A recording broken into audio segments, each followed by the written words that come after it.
Hello, and welcome to this edition of Nihao Europe. It's no surprise that we're living in the golden age of esports.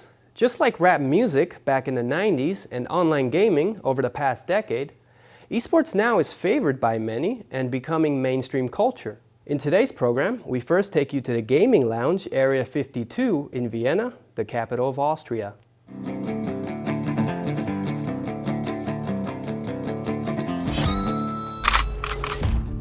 We're here in Area 52, which is where the Super Smash Bros. Competition is taking place right behind me right now. 16 players are competing against each other in Super Smash Bros. For tournaments on Nintendo Switch, of which only the top 3 players get the prize.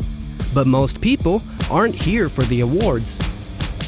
We are here at Area 52, one of our founding members at ESVÖ, the biggest gaming club actually in Austria, where a lot of semi-professional and amateur players gather to train together, to compete in amateur tournaments. It's pretty important to have a good basis of gamers and improve them in their skills to become professional gamers for our members and also for the professional clubs here in Austria.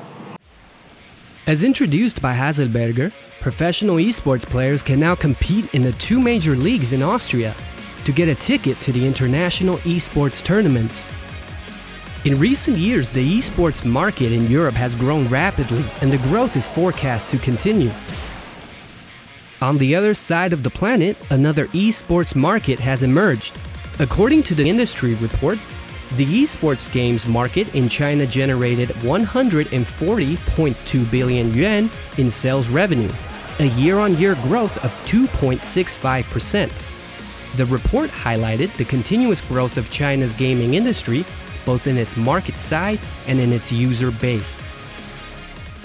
Esports industry in China is developing rapidly, and we've seen the Chinese esports market have overtook the US market in 2016 as the largest esports market in the world. And in 2008 Beijing Olympic Games, one of the torchbearers was an esports athlete. And China has established a national esports team in 2013. And the biggest difference that I can see between the esports development in Asia and Europe is really around the backing of governments. When many video game developers are designing games with esports in mind and incorporating tournament capabilities in their games, the educational sector is also responding to the increasing popularity of esports. Of course, some universities are looking into esports programs. So for instance, in Austria, there is a course which is called Esports Management. It's just the goal is to prepare people who are working within the esports sector and give them a very, very broad range of skills that they need.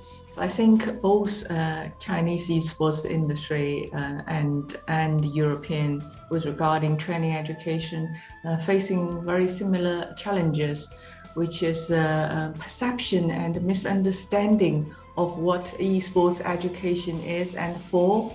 20-year-old Elise, who currently studies game development and design at Falmouth University in the UK, offered her perspectives on the rising industry. So one of the major things about the course I'm studying, which is game dev, is I get to work with these kind of industry veterans that I looked up to as a young kid.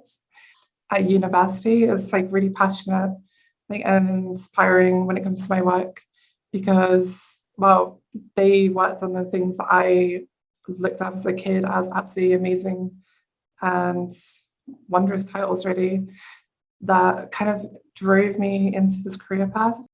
Esports becomes an official medal event in the Asian Games in Hangzhou this year, marking a milestone for competitive gaming. Favored by many in Asia and European countries, esports is becoming a part of mainstream culture as developers diversify their offerings and create an integration of esports, music, and fashion. This is the end of Nihao Europe. Thank you for being with us. See you next time.